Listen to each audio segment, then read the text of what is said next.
त्यातले बरेचसे विद्यार्थी इथं आले, ते आमच्याबरोबर भूषणगडला वृक्षारोपण करायला आले होते, बियारोपण करायला आले होते. त्यांना माहित आहे सगळ्यांना व्यसनमुक्तीचं काम करताना किती कठीण काळ येतो याचा आम्ही अनुभव घेतला. एखाद्या माणसाला म्हटलं तुमच्या हस्ते एवढा पुरस्कार द्या तर नको नको म्हणतो, मी तंबाखू खातो. म्हणजे अशा कठीण परिस्थिती आम्ही सरळ त्या व्यसनमुक्तीचं काम करतो ते आम्ही चालू ठेवले. आणि आजचा कार्यक्रम खरं तर सिद्धनाथ विद्यालयाचे खूप सारे धन्यवाद सगळ्या स्टाफचे, मुख्याध्यापकांचे आणि खास करून तुम्हा विद्यार्थ्यांचे, की तुमच्या या सगळ्या सहकार्यामुळे आमचा कार्यक्रम आज सफल होतोय. नाहीतर आमच्या व्यसनमुक्तीला आणि चांगले विचार रुजवण्याला लोक समाजात सध्या दाद देत नाहीत, वेळ देत नाहीत. परंतु आज आमची सामाजिक जी संस्था आहे पर्यावरणाची, पूर्ण भारतभर राष्ट्रीय संस्था आमची काम करते. आपल्या सातारा जिल्ह्यातले जवळजवळ 7 तालुक्यात आम्ही सहभागी आहे. आणि त्याच्या जोडीला हे व्यसनमुक्ती आणि स्वामी विवेकानंद उत्सव समिती या मार्फत आपण हा एकत्र कार्यक्रम केलेला आहे. भारत माता की वंदे वंदे.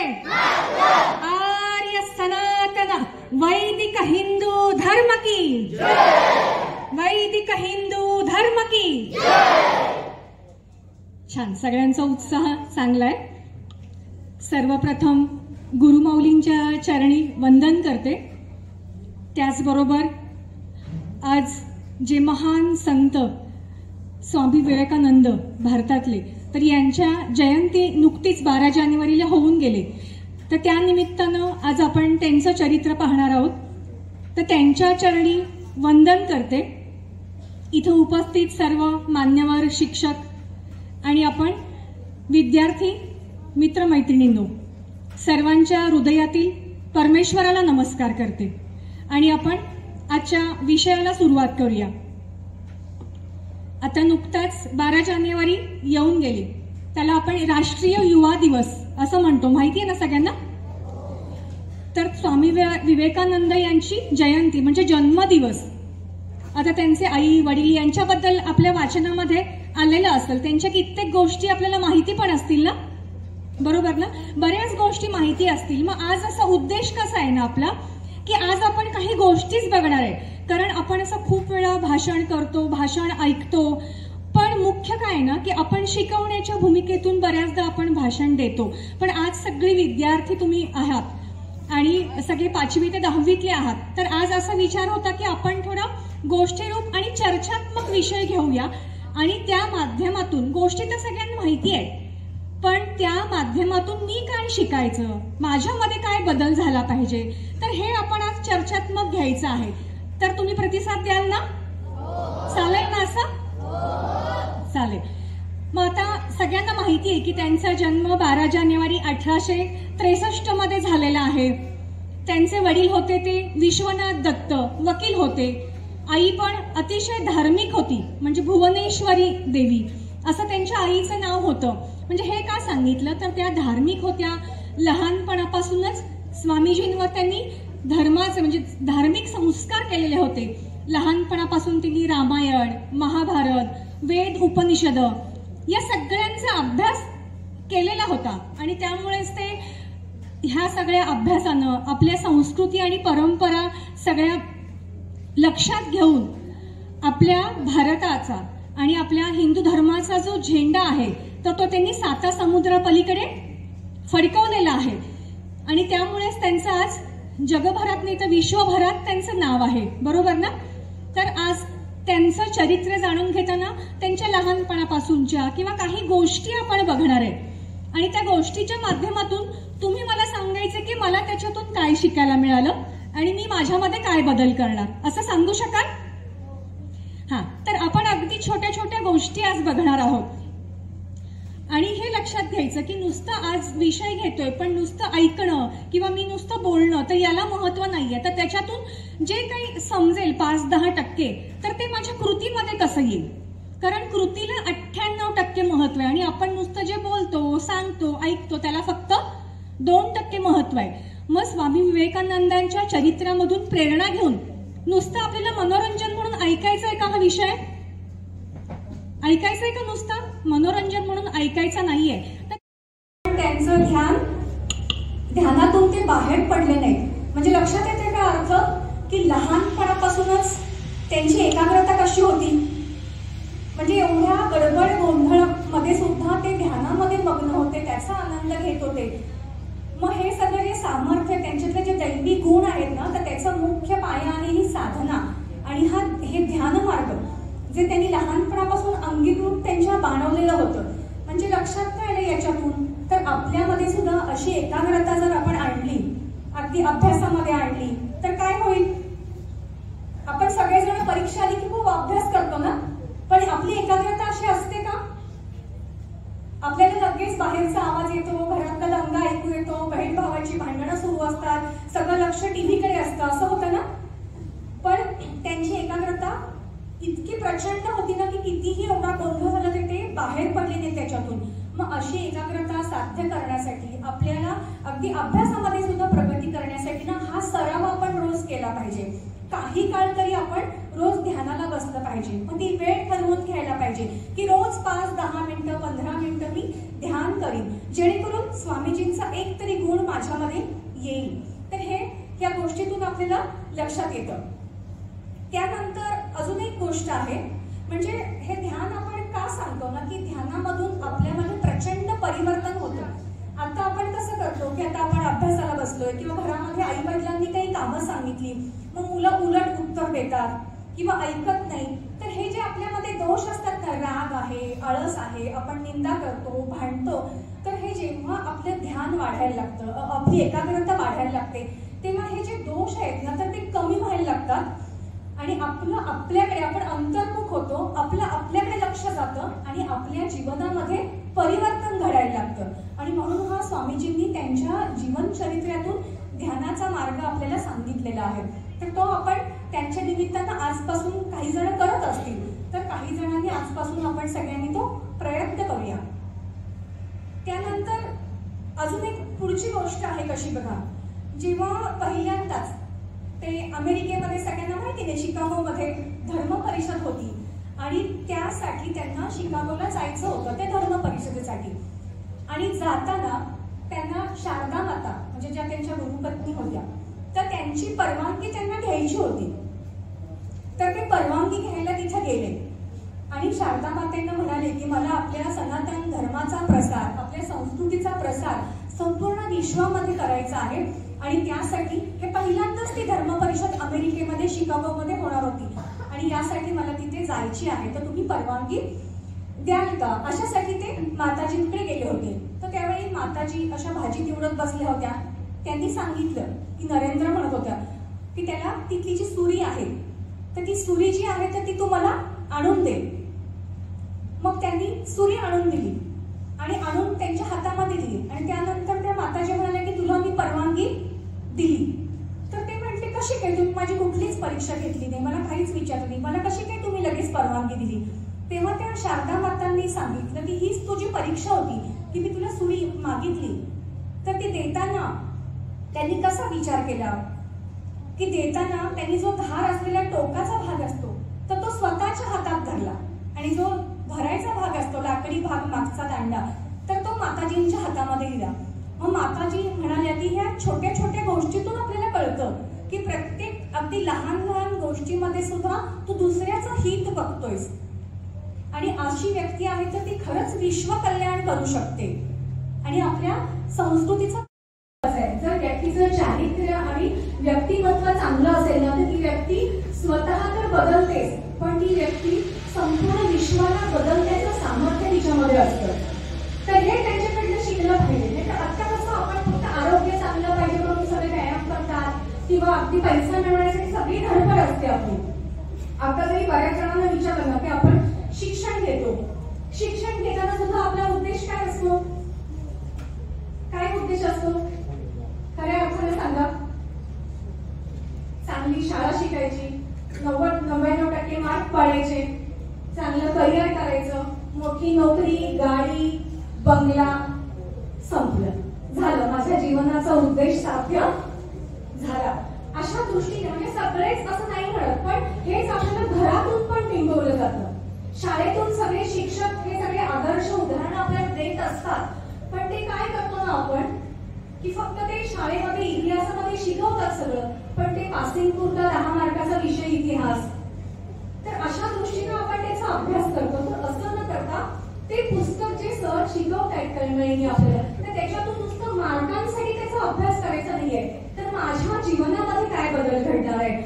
तर या दृष्टीने आपण त्या अभ्यासाचा महत्व आपण ओळखलं पाहिजे आणि आपल्या जीवनामध्ये तो आपण बदल घडवून आणला पाहिजे. अजून सुद्धा भगवंताच्या कृपेने भारतामध्ये तशी त्यातल्या त्यात चांगली स्थिती आहे, पण बराच मोठा वर्ग असं पाश्चिमात्य संस्कृती म्हणण्यापेक्षा पाश्चिमात्य विकृतीकडे वळलेला आहे. तर त्या आता लोकांना कसंही काहीही वागायला काहीच वाटत नाही. जे आपण सातत्यानं मोबाईलमध्ये टीव्हीवर सातत्यानं हेच सगळं बघत असतो की काहीही चाललेलं असतं.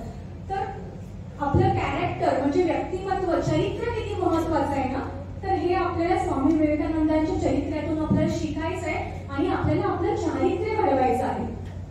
आणि एकदा का चारित्र्य घडलं की पैसा प्रसिद्धी ही पाठोपाठ येतेच, पण आपण ते सोडून सगळ्यांना महत्व देत असतो. तर हे सुद्धा आपण करणं फार महत्वाचं आहे. आणि स्वामीजींचं चारित्र्य कसं होतं याच्या पण अनेक गोष्टी तुम्ही वाचल्या असतील. वाचल्यात का? माहिती पण असतील बऱ्याच जणांच्या. म्हणजे कसं आहे ना की जेव्हा त्यांना त्यांचं भाषण गाजलं, आपल्या सगळ्यांना माहिती आहे की स्वामी विवेकानंदांचं सगळं भाषण गाजलं. कधी गाजलं? कुठली वाक्य होती त्यांच्या भाषणामध्ये? My brothers and sisters of America. आणि एवढ्या एका वाक्यावर सगळेजण उभा राहून म्हणजे स्टँडिंग ओवेशन म्हणतो ना, असं स्टँडिंग ओवेशन देऊन 2 मिनिटं टाळ्यांचा गजर सुरू होता एवढ्या वाक्यावर. पुढे ते कित्येक वेळा काहीच बोलले नाही, फक्त my brothers and sisters and brothers एवढ्या वाक्यावर. तुम्ही लक्षात घ्या, आता आपण कुठेही भाषण करतो भारतामध्ये सहज म्हणतो ना, अगदी पण सुरुवातीला म्हणलं माझ्या बंधू भगिनींनो, मित्र मैत्रिणींनो असं सहज म्हणतो. पण त्या लोकांची संस्कृती कशी असेल की त्यांना हे वाक्य ऐकल्यावर, कारण त्यांना सवय काय आहे, लेडीज अँड जेंटलमन अशी सुरुवात करायची त्यांना सवय आहे. आणि सिस्टर्स अँड ब्रदर्स म्हटल्यानंतर त्यांना आपल्या भारताची संस्कृती कळली एका वाक्यातून की अशी एखादी महान व्यक्ती असते की संपूर्ण अमेरिकेतल्या लोकांना किंवा संपूर्ण जगातून आलेल्या लोकांना बहीण आणि भाऊ मानू शकते. म्हणजे हे तोपर्यंत त्यांना माहितीच नव्हतं, असं लक्षात येतं ना. आणि त्यासाठी एवढा टाळ्यांचा गजर त्यांच्यावर होत होता. तर हे सगळं भाषण झाल्यानंतर सगळे लोक प्रभावित झाले. सगळ्या बातम्या, सगळ्या पेपरमध्ये, वृत्तपत्रांमध्ये योद्धा, संन्यासी म्हणजे अशा त्यांच्या भरपूर बातम्या सगळीकडे गाजल्या. आणि प्रचंड प्रभाव स्वामी विवेकानंदांचा तिथे होता. आणि त्या प्रभावामध्ये ते जेव्हा बाहेर आले ना, तेव्हा त्यांचे चरित्र कसं होतं, तर याच्यासाठी ही गोष्ट सांगते की ते जेव्हा बाहेर आले तेव्हा सुरुवातीला बघितले, सुरुवातीला जेव्हा जायचं तेव्हा त्या बायका त्यांच्याकडे अशा वेगळ्या नजरेने कसा ड्रेस आहे आणि कशी पगडी आहे अशा अर्थाने बघत होत्या. पण त्यांचं भाषण झाल्यानंतर सगळे प्रभावित झाले. आणि एक सुंदर युवती जवळ आली आणि ती डायरेक्ट स्वामींना म्हणाली, विवेकानंदांना, की मला तुमच्याशी लग्न करायचंय. तेव्हा त्यांनी उत्तर काय दिलं बघा. ते म्हणाले कशासाठी लग्न करायचंय, तर त्या म्हणाल्या की तुमच्याशी लग्न केल्यानंतर मला तुमच्यासारखा तेजस्वी, हुशार, बुद्धिमान मुलगा होईल आणि म्हणून मला तुमच्याशी लग्न करायचंय. तर तेव्हा त्यांनी झटकन उत्तर दिलं, म्हणजे चरित्र कसं असावं, किती अंतरातून हे उत्तर येते बघा. त्यांनी लगेच सांगितलं की यासाठी तुम्ही एवढा वेळ कशाला बसताय, तुम्ही आत्ताच मला तुमचा मुलगा माना आणि तुम्ही माझी आई व्हा, असं उत्तर दिलं.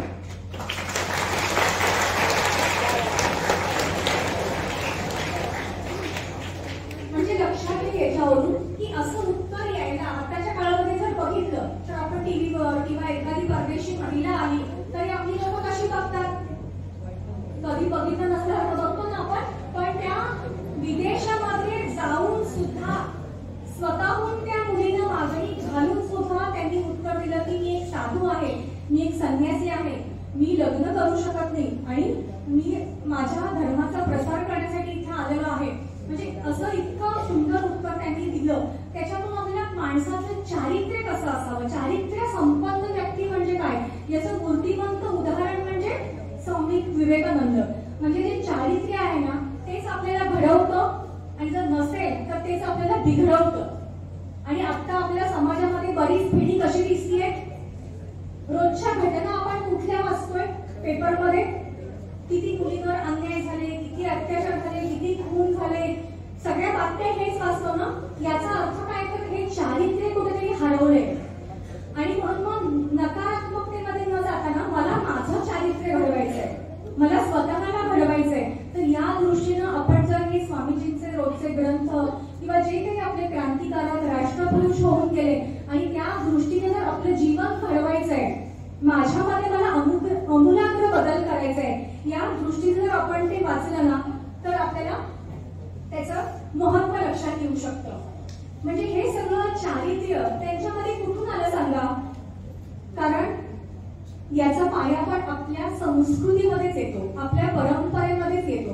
कारण आपल्याला कायम लहानपणापासून शिकवलं जातं अतिथी देवो भव. म्हणजे प्रत्येक माणसामध्ये देव बघण्याचं जी शिकवण आहे, विश्वाची माझे घर, तर ही शिकवण आपल्या हिंदू धर्मानं आपल्याला दिलेली आहे.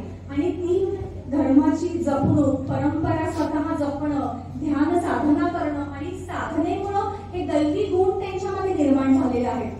आणि त्याच्यामुळे या सगळ्या गोष्टीतून मला काय सांगायचं की आपण पण यांच्याप्रमाणे साधना करणं पण तेवढंच गरजेचं आहे. कारण आता आपल्या प्रत्येकाला वाटत असतं की माझ्यामध्ये बदल व्हायला पाहिजे. प्रत्येकाला कळतं की माझ्यामध्ये हे दोष आहेत, मला नीट अभ्यास करताना माझं मन एकाग्र होत नाहीये, मला भांडायचं नाहीये पण मला राग माझा कंट्रोल करता येत नाहीये, किंवा मला कुणाची निंदा करायची नाहीये पण तरी सुद्धा मी करत असतो. म्हणजे आपल्या मनावर आपलं नियंत्रण नाहीये. आणि आपल्या मनावर आपलं नियंत्रण आणण्यासाठी ध्यान करणं, साधना करणं, उपासना करणं हे अतिशय महत्वाचं आहे. आणि ही सगळी ध्यान साधना केल्यामुळेच स्वामी विवेकानंदांमध्ये एवढे प्रचंड दैवी गुण होते. आणि दैवी गुण साधनेशिवाय येऊ शकत नाही. आणि त्याच्यामुळे त्यांच्या जीवनामध्ये साधनेला आणि अध्यात्माला प्रचंड असं महत्व होतं. कारण त्यांनी वेद आणि उपनिषदांचा अभ्यास केला होता आणि त्याच्यामध्ये सगळं हेच सांगितलेलं आहे. आणि त्याच्यामुळे आपण सुद्धा कोणती ना कोणती साधना कशी करता येईल, रोज ध्यान कसं करता येईल, तर असं आपण प्रत्येकानं प्रयत्न केला पाहिजे. आता बरेच जण देवाचं करत असतात पण काही ना काही करत असतात, पण देवाची आठवण कधी येते आपल्याला? परीक्षेच्या वेळी येते ना? काय म्हणतात सगळेजण परीक्षेला? पास होते, एवढे मार्क पडू दे, मी नारळ देतो, पेढा देतो, असं आपण सगळेजण देवापुढे मागणं करत असतो. तर स्वामी विवेकानंदांची साधना अशी नव्हती, ते काहीही मागत नव्हते. म्हणजे निष्काम कर्मयोगी म्हणतो ना, कर्मयोग त्यांनी सांगितला होता.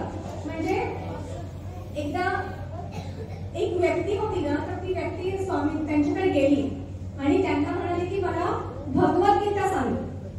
तर स्वामी विवेकानंदांनी काय सांगितलं की जा पहिला फुटबॉल खेळून ये, फुटबॉल खेळून ये असं सांगितलं. तो मुलगा म्हणला भगवद्गीता आणि फुटबॉलचा काय संबंध आहे? तर त्यांनी उत्तर दिलं की भगवद्गीता जी भगवान श्रीकृष्णानं अर्जुनाला सांगितली ती अशी साध्या सुद्धा माणसाला सांगितली नाही. तो एक योद्धा होता आणि त्या योद्ध्याला भगवद्गीता सांगितलेली आहे. त्यामुळे नीच्यापेक्षा माणसांसाठी भगवद्गीता नाहीये. तर तू आधी फुटबॉल खेळ, तू शरीराला पण बलवान हो. म्हणजे शारीरिक मानसिक बळ पाहिजे आणि आध्यात्मिक बळाची पण त्याला जोड पाहिजे.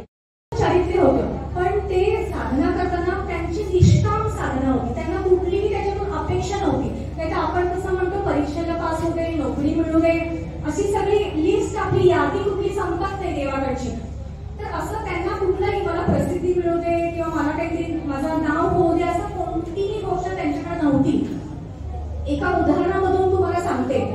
ते असेच कार्यक्रम झाल्यानंतर एका नदीच्या किनारी उभे होते. त्यांना दुसऱ्या तीरावर जायचं होतं. जहाजाची वाट बघत होते. मग तिथे एक माणूस आला, साधू होता तो. साधू आला आणि स्वामी विवेकानंदांना मला तुम्हीच स्वामी विवेकानंद आहात का? तर ते म्हणले हो मीच स्वामी विवेकानंद आहे. तर ते म्हणाले मग तुम्ही इथं काय करताय? मग स्वामी म्हणाले की मला इथे आता जहाज येणार आहे आणि मला पलीकडे जायचं आहे, त्यासाठी मी वाट बघतोय. मग तो परत म्हणाला की तुम्हीच स्वामी विवेकानंद का? म्हणजे हो मीच स्वामी विवेकानंद. मग ते म्हणाले तुमचं एवढं नाव आहे, जगभर तुम्हाला आदर आहे, तुमची इतकी चर्चा आहे, इतके प्रसिद्ध आहात आणि तुम्हाला साधं नदीवरून तिकडे पण जाता येत नाही. असं म्हणलं तो साधू तरह त्या नदीवरून चालत गेला, पाण्यावरून. ऐकलं असेल ना पूर्वी काही जणांना सिद्धी असते ती. पाण्यावरून चालत गेला आणि चालून परत आला.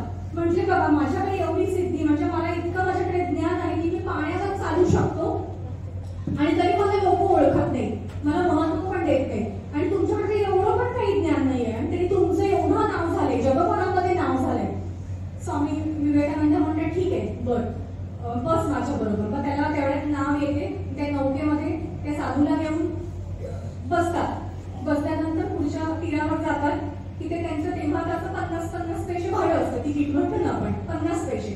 मग दोघांचे 50-50 पैसे असं 1 रुपया भाडं देतात. आणि मग स्वामी विवेकानंद त्यांना म्हणतात की तुम्ही सिद्धी प्राप्त करण्यासाठी म्हणजे तुम्हाला किती वर्ष लागली, किती वर्ष तुम्ही अभ्यास केला.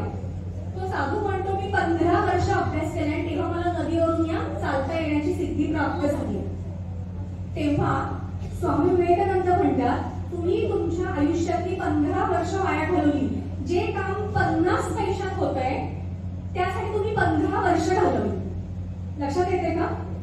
म्हणजे आपण पण बऱ्याचदा असंच करत असतो की आपल्या ध्येयाकडे आपलं लक्ष नसतं. आपण आयुष्यातली बरीच वर्ष अशी वाया घालवत असतो ना. आणि मग कित्येक वर्षांनी आपण म्हणतो की मी जर अभ्यास केला असता तर हे झालं असतं, हे घडलं असतं. पण जर त्याला काही अर्थ नसतो ना. मग या गोष्टीतून शिकायचे की आपल्याला फोकस पाहिजे, आपल्याला ध्येय निश्चित पाहिजे की मला काय करायचंय. हे ध्येय असल्यामुळेच स्वामीजींनी साधना केली, ध्यान मार्ग केला आणि सगळ्या जगभरात आपल्या संस्कृतीचा प्रसार केला. आणि त्या दुसऱ्या साधूनी काय केलं की 15 वर्ष फक्त पाण्यावर चालण्याची प्रॅक्टिस केली. लक्षात येते? आता बघणाऱ्याला वाटतं की एवढी मोठी कला आहे, पण त्याला त्यांनी महत्व दिलं नाही. ते म्हणजे 50 पैशामध्ये जर जाता येते याच्यासाठी 15 वर्ष कशाला वाया घालवायची. तसं आपण पण आपल्या जीवनामध्ये आपल्याला काय साध्य करायचंय आणि आता आपण आपल्या आयुष्यातला वेळ, महत्वाचा अभ्यासाचा वेळ म्हणा किंवा काहीतरी चांगलं स्वतःला घडवण्याचा वेळ आहे, तो वाया घालवतोय का. तर याच्याकडे आपण अंतर्मुक्तेनं सगळ्यांनी बघितलं पाहिजे. आणि तो बदल आपण आजपासूनच स्वामी विवेकानंदांना स्मरून आजपासूनच आपण तो बदल करण्याचा प्रयत्न केला पाहिजे. लक्षात येते ना? करणार ना सगळेजण बदल? बरोबर नाही, खरोखर. हा म्हणजे कोणतीही जी गोष्ट आहे ना तर ती नुसती पैसा आणि प्रसिद्धी याच्यासाठी नाहीये. म्हणजे आता आपण शाळेमध्ये येत आहे तर असं नुसतं ठेवू नका की माझं करिअर, माझे आई वडील, माझं घर, गाडी, बंगला असं उद्दिष्ट न ठेवता मला माझ्या देशासाठी, माझ्या धर्मासाठी, देव, देश आणि धर्मासाठी मला काय करता येईल.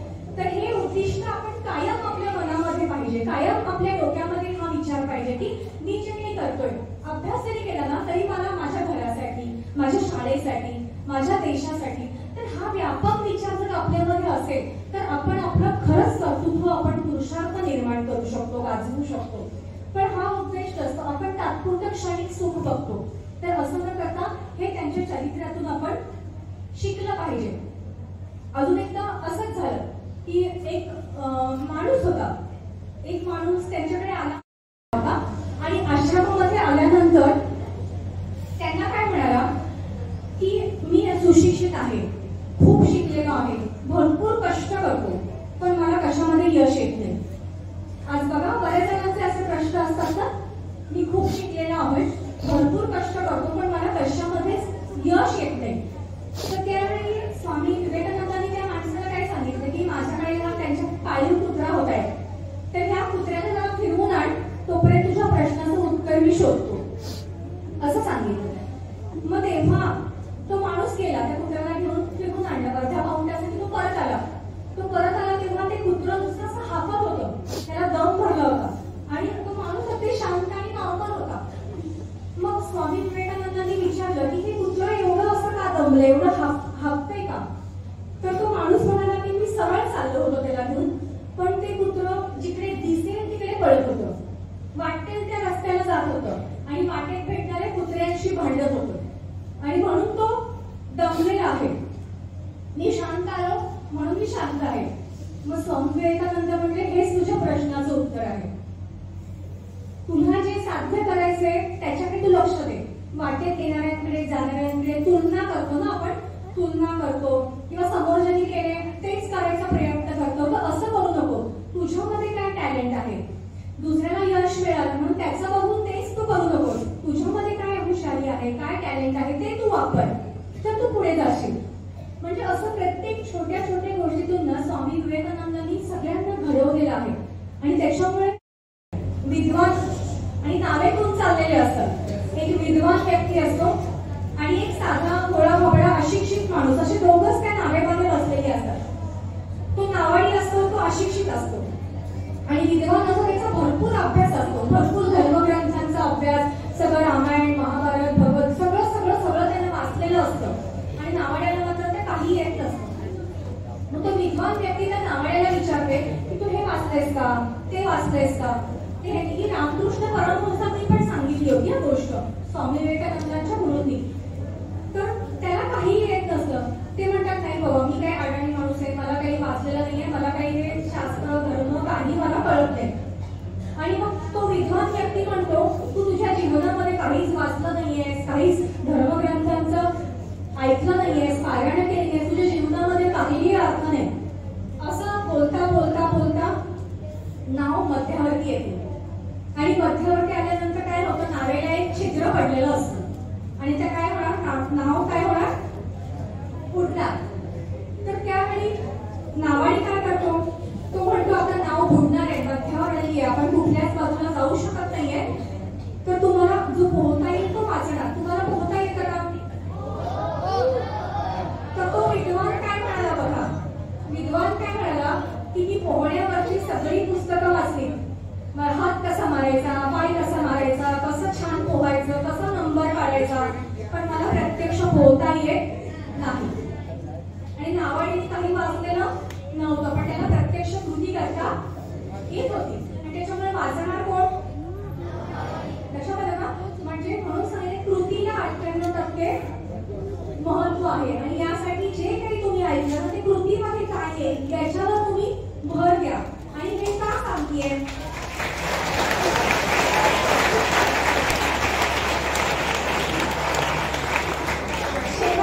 शेवटचा मुद्दा तुम्हाला सांगणार आहे. हे का सांगते तुम्हाला वाटेल, कारण का तुम्ही देशाची भावी पिढी आहात. आता आपल्या देशाची स्थिती जी बघितली तर देशाला विश्वगुरू बनवायचं, महासत्ता बनवायचं असेल तर आपण देशाची भावी पिढी आहे. आणि म्हणून तुम्हाला हे सांगते, कारण आज जर समाजाची स्थिती बघितली तर खूप चांगली आहे का, सगळीकडे भ्रष्ट वातावरण आहे ना, बऱ्याच ठिकाणी अन्याय अत्याचार सगळे वाढलेले आहेत. आणि आपणच देव देश धर्मासाठी काही ना काही करण्यासाठी आपण धडपड केली पाहिजे. कारण आता काय होतं, जेव्हा या सगळ्या रोज आपण बातम्या ऐकतो ना, झालं शेवटची 2 मिनिटं बातम्या ऐकतो तेव्हा हे आपल्या घरातले आजी आजोबा असतात, म्हातारी लोक काय म्हणतात की हे सगळं चाललंय ना जगामध्ये की आम्हाला काही बघवत नाहीये, पण आमच्या अंगात काही ताकद नाही, आम्ही काही करू शकत नाही. नंतर आमच्यासारखी जी 30, 40, 50ची लोक असतात ती काय करतात, त्यांना नोकरी धंदा पैसे कमवायचे आणि संसार चालवायचे आणि त्याच्यामुळे आम्हाला काही करायला वेळ मिळत नाही असे म्हणतात. आणि त्यानंतर जी लहान मुलं आहेत अगदी त्यांना तर काही कळतच नसतं. आणि मग असं असेल, म्हाताऱ्या माणसांना काही करता येत नाही, सगळी ही मध्यमवयीन लोक सगळी संसारासाठी आणि आपलं म्हातारपण कसं सुखी होईल यासाठी सगळे पैसा कमवण्याच्या मार्गाला लागलेले आहेत. आणि लहान मुलांना कळत नाही. मग देशाचा विचार कोण करणार, कोण करणार, देशाचा विचार कोण करणार. आताची जी भावी तुम्ही पिढी आहात ना, तर ही तरुण पिढी येणारी हीच याच्या हातामध्ये देशाचं भवितव्य आहे. आणि आपणच देशाचा देश आणि धर्माचा विचार करणं गरजेचं आहे. छत्रपती शिवाजी महाराजांनी वयाच्या 16व्या वर्षी हिंदवी स्वराज्य स्थापना करण्यासाठीची प्रतिज्ञा केली होती, माहितीये ना. स्वातंत्र्यवीर सावरकरांनी वयाच्या 15व्या वर्षी स्वातंत्र्यासाठी त्यांनी स्वतःचं जीवन झोकून दिलं होतं. झाशीच्या राणीनं वयाच्या 23व्या वर्षी तिनं बलिदान दिलं स्वातंत्र्यासाठी आणि ती अजरामर झाली. अगदी सुखदेव भगतसिंग अगदी वयाच्या 25-30 वर्षी हसत हसत फासावर लटकले, कशासाठी, देशासाठी आपल्या. म्हणजे सगळ्यांचं एवढं बलिदान त्यांनी दिलंय, तर त्यांना काय करायचंय, तर त्यांनी जर असं बघितलं आताची पिढी जी भटकलेली आहे, पाश्चिमात्याकडे वळलेली आहे, स्वार्थी झालेली आहे, फक्त मी आणि माझं करिअर असं जर विचार करतेय, देव देश धर्माचा विचार करणारी जर पिढी दिसली नाही, तर ते वळून जर बघत असतील तर त्यांना चांगलं वाटेल का सांगा. मग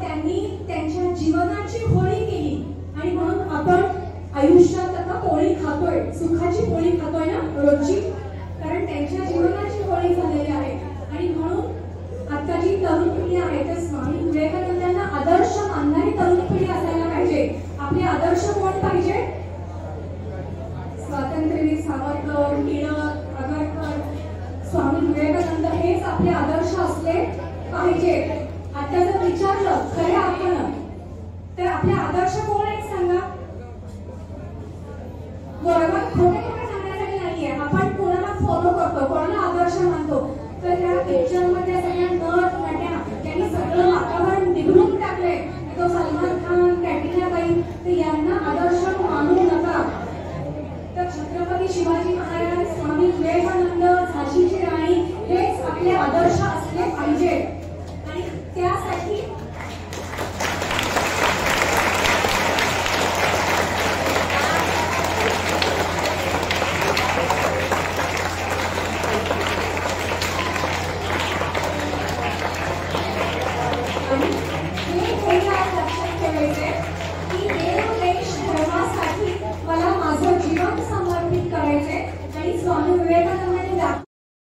चांगल्या प्रकारे स्वामी विवेकानंदांच्या जीवनातील छोट्या छोट्या गोष्टी तुम्हाला सांगितल्या.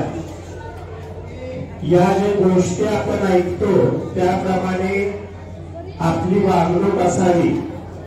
आम्हाला माहित आहे बरेच वेळ झाले आम्ही तुम्हाला 2:20 इथं बसवले, त्यानंतर तुम्ही मांडी घालून बसलाय, त्यामुळं पायाला मुंग्या येत असतात, गर्दी असते, तरी सुद्धा तुम्ही चांगल्या प्रकारे कृपालीताई महाडिक यांचं व्याख्यान ऐकलं.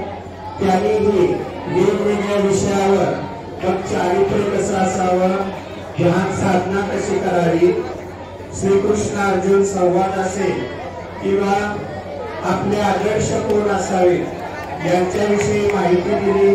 मी विद्यालयाच्या वतीनं त्यांचा आभार मानतो. त्यानंतर हा कार्यक्रम यशस्वी करण्यासाठी आपल्या गावचे चंद्रकांत मोरे सर, आम्हाला या सर्वांना मंचावर असणाऱ्यांना सांगायला आनंद होईल की एक वेळच आम्ही मोरे सरांना इथं बोलवलेलं होतं आणि इथं त्यावेळेला साधारणपणे मार्च